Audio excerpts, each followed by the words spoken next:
The first time I heard Joy Division was intense.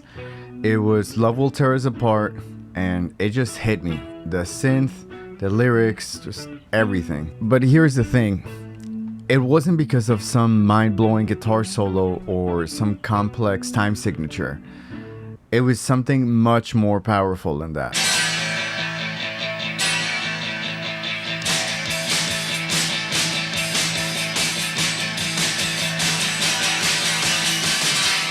It was like hearing four people create a single breathing organism. The texture, the space between the notes, Ian Curtis's voice and lyrics, everything was just working together. And I had never heard anything like it before. And more importantly, no piece of music had ever made me feel so understood. But here's what really blew my mind when I first started learning their songs.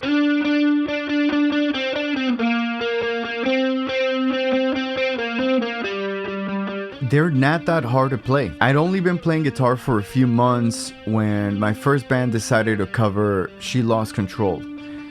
And we were able to actually play it. It was completely attainable at that beginnerish level.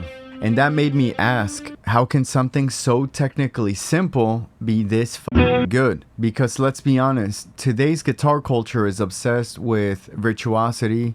Incredible technical performances are the standard online, and everyone's trying to play faster, more complex, more impressive. But Joy Division's music proves that that's not where the magic lives.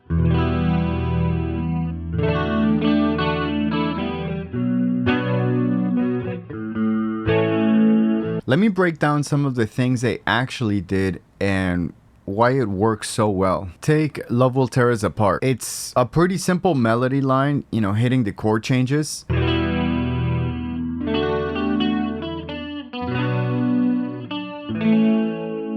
It's E minor, D, B minor, A, and catchy for sure, but it's nothing super fancy or super sophisticated. And then shadow play, it's a C, D to E.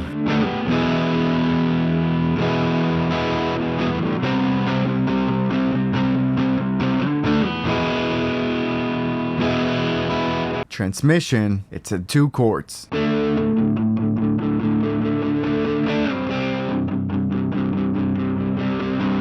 That's right, 2 chords.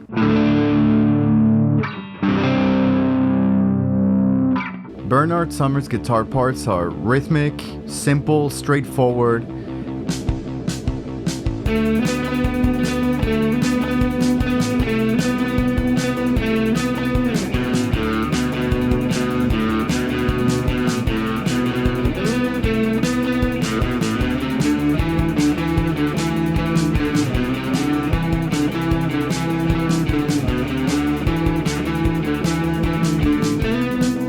And I've always gotten the feeling that he wasn't super proficient when he wrote these riffs.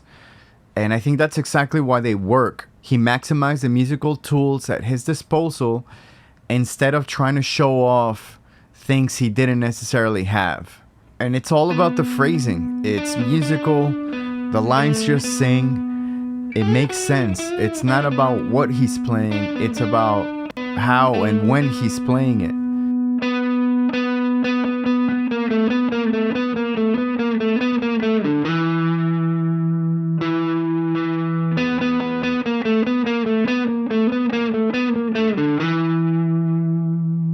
And you'll find that several of their songs highlight the guitar and use in the chorus.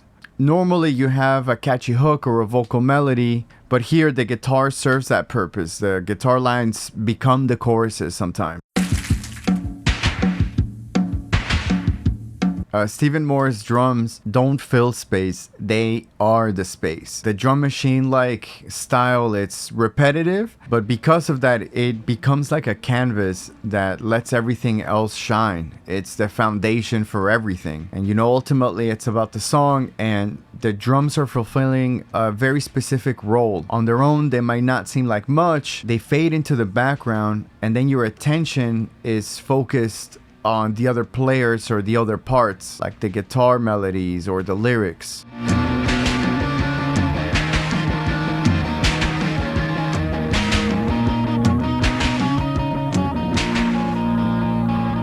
And here, it's where it gets really interesting.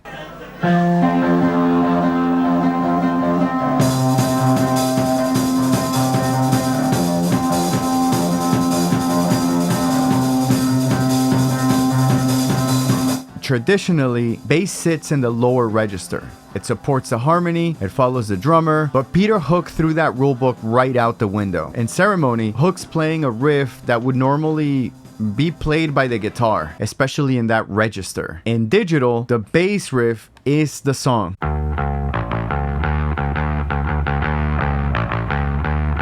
Everything else is reinforcement. If you pull that riff out, you don't have digital.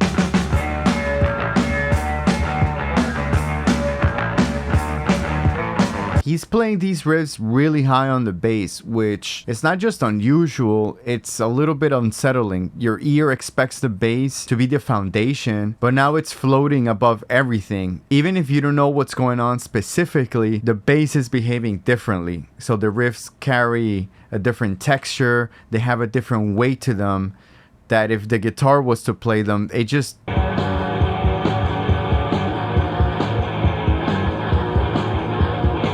And Ian Curtis's vocal range was limited, and most of his melodies used just a few notes. But that's kind of the magic right there, because the melody is so simple, you're free to focus on his words. There's no vocal gymnastics distracting you from the lyrics and the emotions they're trying to convey.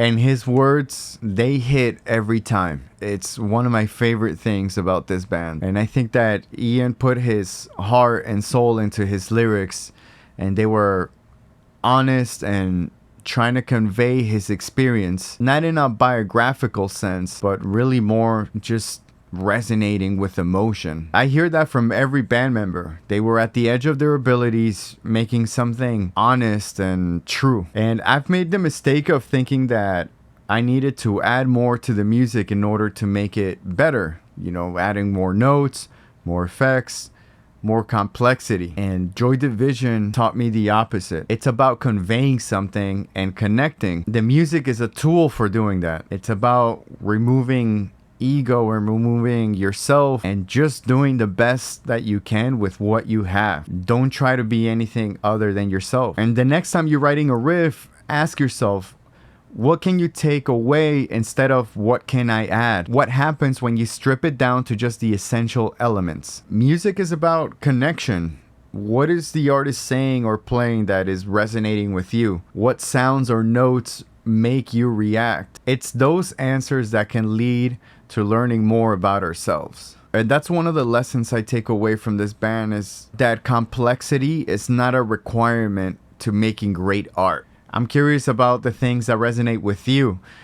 Is there a certain way that you approach your instrument or making music? Is there a band that made you feel how I feel with Joy Division? I'd love to hear your thoughts and recommendations, so please let me know.